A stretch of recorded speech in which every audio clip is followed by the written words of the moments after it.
जय हिंद दोस्तों। मैं दीपक कुमार आप सभी का स्वागत करता हूं हमारे यूट्यूब चैनल आशा क्लासेस डीएम पर। उम्मीद करता हूं आप सभी स्वस्थ होंगे और अच्छे से पढ़ाई कर रहे होंगे।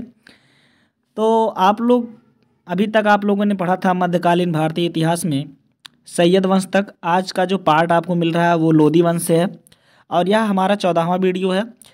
बस मैं तो हमेशा यही एक ही बात कहता हूँ कि हमारे चैनल आशा क्लासेस डीएम को आप सभी ज़्यादा से ज़्यादा लोगों तक शेयर करिए और ज़्यादा से ज़्यादा लोगों तक इसे पहुँचाइए और सब्सक्राइब करवाइए, ताकि मुझे प्यार मिलता रहेगा तो आप लोगों को और अच्छी अच्छी वीडियो मैं बना के देता रहूँगा। तो चलिए दोस्तों, हम लोग शुरू करते हैं आज का यह वीडियो, जो 14वां वीडियो है लोदी वंश को लेकर मध्यकालीन भारतीय इतिहास का। तो शुरू करते हैं। उससे पहले जानकारी, अगर आपको कोई भी प्रॉब्लम हो रही है मेरे वीडियो में तो मेरा व्हाट्सअप नंबर है, आप लोग इसे पर अपनी शिकायत डाल सकते हैं। जो भी आपको दिक्कत है, जो भी आपको प्रॉब्लम है, उसको डाल सकते हैं। तो चलिए दोस्तों, मैं शुरू करता हूं अपना वीडियो। हमने देखा सैयद वंश का ख़त्म होने के बाद कौन सा वंश आता है? लोदी वंश। लोदी वंश जो चलता है वो 1451 से 1526 तक। ये दिल्ली सल्तनत का अंतिम वंश था। ध्यान रखिएगा, दिल्ली सल्तनत में यह अंतिम वंश था लोदी वंश, क्योंकि इसके बाद आप लोग जानते हैं पानीपत का प्रथम युद्ध होगा, जिसमें इब्राहिम लोदी लड़ाई करता है किसके साथ? बाबर के साथ, और बाबर उसमें जीत जाता है। उसके बाद किस वंश की नींव पड़ती है? मुगल वंश की। तो मुगल वंश के पहले की जो वंश था वही था लोदी वंश, जो दिल्ली सल्तनत पे अंतिम रूप से राज करता है इन गुलामों में। ठीक है ना? तो चलिए दोस्तों शुरू करते हैं। लोदी वंश के बारे में हम बता दें आपको कि इसका जो संस्थापक था वो बहलोल लोदी था। बहलोल लोदी कब से कब राज किया? 1451 से 1489 तक इसने शासन किया। ठीक है ना? इसके बाद इसका पुत्र था सिकंदर लोदी, इसने शासन किया 89 से लेकर 1517 ईस्वी तक। इसके बाद इसके दो वारिस होते हैं, जिसका नाम था जलाल खां और था इब्राहिम लोदी। जलाल खान को इसने जौनपुर का शासक बना दिया और इब्राहिम लोदी को दिल्ली का शासक बना दिया, और यही इब्राहिम लोदी ही था जो अंतिम रूप से दिल्ली का शासक बना। ठीक है ना? तो ये तीन ही लोग इसमें इंपॉर्टेंट है, आप तीन नाम याद रखिएगा: बहलोल लोदी, सिकंदर लोदी और इब्राहिम लोदी। ठीक है दोस्तों, आगे बढ़ते हैं। चलिए, बहलोल लोदी की बात हम करते हैं। बहलोल लोदी को बहलोल शाह गाजी की उपाधि के साथ दिल्ली के शासक बनाया गया था। मतलब इसको जो उपाधि दी गई थी वह था बहलोल शाह गाजी। याद रखिएगा, नाम से ही लग रहा है कि किसका यह है उपाधि? बहलोल का। बहलोल लोदी को उपाधि दी गई थी बहलोल शाह गाजी के रूप में। उसने अपना जो शासन किया था वह बहलोल सिक्का चलवाया था। देखो, नाम से ही अटैच है इसमें, सब इसमें कुछ याद करने की जरूरत नहीं है। बहलोल लोदी बहलोल शाह गाजी की उपाधि धरा और सिक्का क्या चला? बहलोल सिक्का। ठीक है ना? बस याद हो गया ये। चलेंगे। सिकंदर लोदी इस वंश का सर्वश्रेष्ठ था। इस वंश में अगर सर्वश्रेष्ठ शासक के तौर पे देखा जाए तो सब जो बीच में आया था इसके बाद, या बहलोल लोदी का पुत्र ही था लेकिन तीसरा पुत्र था। इसके 9 पुत्र थे, जिसमें से तीसरा पुत्र कौन था?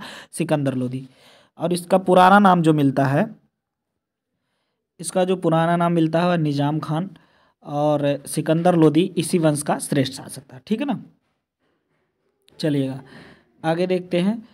आगे जो है 1504 ईस्वी में सिकंदर ने, ये सिकंदर लोदी जो था, इसने आगरा शहर की स्थापना की थी। ये बात बहुत इंपॉर्टेंट है। आगरा शहर की स्थापना कब हुई थी? 1504 ईस्वी में। किसने किया था? सिकंदर लोदी ने किया था, याद रखिएगा। फिर बाद में सिकंदर लोदी ने दिल्ली से कहाँ पे शिफ्ट हो गया था? आगरा में। आगरा में शिफ्ट हो गया था दिल्ली से, आगरा अपनी राजधानी बना ली थी। इसके शासन में एक कृषि मापने की इकाई बनाई गई थी, जो कृषि विकास एवं भूमि मापने की गज ए सिकंदरी। ये बहुत बार पूछा गया। गज ए सिकंदरी किसके शासन में चला था? सिकंदर लोदी के शासन में। ठीक है ना? देखेंगे सिकंदर लोदी ने गुलरुखी उपनाम से फारसी कविताएं लिखी थी। ये इसका पुस्तक था, एक कविता का संकलन था गुलरुखी, इसी के नाम से इसने फारसी में कविताएं लिखी थी। इब्राहिम लोदी इस वंश का अंतिम शासक था और इसी के समय बाबर ने आक्रमण किया था। आपको पता है मुगल वंश के संस्थापक के रूप में बाबर आता है, और किसके शासन में आता है? इब्राहिम लोदी, जो लास्ट में था इब्राहिम लोदी। ठीक है ना? 1518 ईस्वी में राणा संगा के साथ इब्राहिम लोदी ने तोखली की लड़ाई लड़ी थी, जिसमें राणा संगा जीत गया था। ये बात याद रखिएगा, वही राणा संगा है जिसके साथ बाबर भी लड़ा था। ठीक है ना? तो राणा संगा के साथ 1518 ईस्वी में इब्राहिम लोदी भी लड़ा था, लेकिन इब्राहिम लोदी हार गया था। ठीक है ना? राणा संगा इसमें जीत गए थे। तोखली की लड़ाई कहते हैं इसे, 1518 ईस्वी में हुआ था, याद रखिएगा इसको। फिर 21 अप्रैल 1526 को इब्राहिम लोदी और बाबर के बीच पानीपत का प्रथम युद्ध होता है, ये याद रखिएगा। 1526 ईस्वी में पानीपत का सर्वप्रथम पहला युद्ध होता है इब्राहिम लोदी और बाबर के बीच, और इसमें यह मारा गया था, याद रखिएगा। दिल्ली सल्तनत में एकमात्र ऐसा सुल्तान था जो युद्ध में मारा गया, ठीक है ना, ये याद रखिएगा। युद्ध भूमि में मरने वाला यह प्रथम सुल्तान था दिल्ली सल्तनत में इब्राहिम लोदी। इब्राहिम लोदी पहला ऐसा व्यक्ति था जो युद्ध में मारा गया था, वो भी बाबर के द्वारा, याद रखिएगा। पूरे सल्तनत काल में जितने भी सुल्तान हुए सब में युद्ध के दौरान कौन मारा गया? इब्राहिम लोदी, याद रखिएगा दोस्तों। चलिएगा, देखिए हुआ क्या इसके साथ। दरअसल ये हुआ कि इब्राहिम लोदी का जो चाचा था आलम खान और पंजाब का शासक था दौलत खान, दोनों लोग क्या हुए, बाबर के साथ हाथ मिला दिए और बाबर को बोले कि आप आक्रमण करिए, इब्राहिम लोदी को आप हरवाइए, क्योंकि ये लोग सत्ता पाना चाहते थे। इसका जो चाचा था आलम खान, यह सत्ता पाना चाहता था और पंजाब के शासक दौलत खान ने इसकी सहायता की, जिससे यह हार गया, ठीक है ना। अच्छा, बाबर जो लड़ाई लड़ा था वह तोप था, तोप का यूज किया था। तोप आप लोग जानते हैं, तोप का प्रथम प्रयोग अगर किसी ने किया था अपने भारत में तो वह था बाबर। बाबर ने ही तोप जो है पहली बार चला था, और इस तोप को चलाने के लिए दो मास्टर थे, दो लोग जो माहिर थे इसमें। एक थे उस्ताद अली, याद, थोड़ा सा दिख नहीं रहा होगा तो मैं आपको लिख के दे दे रहा हूँ। उस्ताद अली, इस तोप को चलाने के लिए एक नाम मिलता है उस्ताद अली और दूसरा नाम मिलता है मुस्तफ़ा। कौन? मुस्तफ़ा। इसके साथ दो लोग थे जो तोप चलाने में माहिर थे, वो कौन थे? उस्ताद अली और मुस्तफ़ा, जो तोप चलाने में माहिर थे। और तोप से पहली बार लड़ाई भारत में किसने लड़ा था? बाबर ने लड़ा था, याद रखिएगा, ठीक है ना। अच्छा, इस पद्धति को बाबर ने क्या कहा था?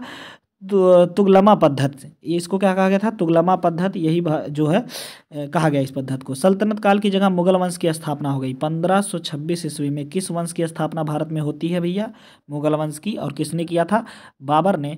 किसको हरा करके? इब्राहिम लोदी को, जो लोदी वंश का अंतिम शासक भी था और युद्ध में मारा गया था। उसके बाद बाबर ने मुगल वंश की स्थापना की थी। तो ये थे दिल्ली सल्तनत के वंश जो आज आपको खत्म हो रहे हैं। अब हम देखेंगे दिल्ली वंश के जो स्थापत्य कला था, जो साहित्य था, इन सब के बारे में थोड़ी बहुत जानकारी है जो आने वाले अगले वीडियो में आपको मैं प्रोवाइड कर दूंगा। तो ये वीडियो थोड़ी छोटी रहेगी पर नेक्स्ट वीडियो आपके लिए अच्छी बनेगी और बड़ी बनेगी। तो बस धन्यवाद दोस्तों, आप सभी के लिए यह वीडियो कैसा लगा ज़रूर बताइएगा कमेंट में, और मेरे चैनल को सब्सक्राइब और लाइक ज़रूर करिए और शेयर करते रहिए। जितना शेयर करेंगे आप उतना ही प्यार मिलता रहेगा और उतनी अच्छी वीडियो आपको मिलती रहेगी। रिक्वेस्ट है, प्लीज़ प्लीज़ प्लीज़। तो चलिए दोस्तों, आप सभी तैयारी करते रहिए, पढ़ते रहिए और ढेर सारा आप लोग पढ़ाई करते रहिए और खुश रहिए। जय श्री राम, जय हिंद, जय भारत।